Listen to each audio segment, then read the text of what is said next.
Hi guys! Nandito ako ngayon sa bago naming bahay.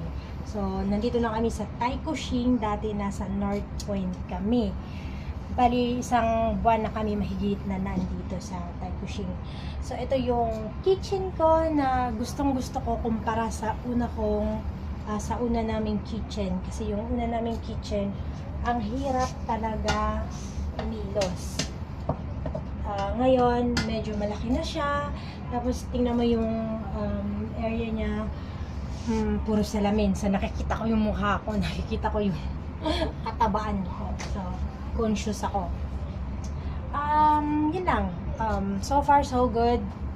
There's no problem. Walang aberya. Okay siya. So, thumbs up.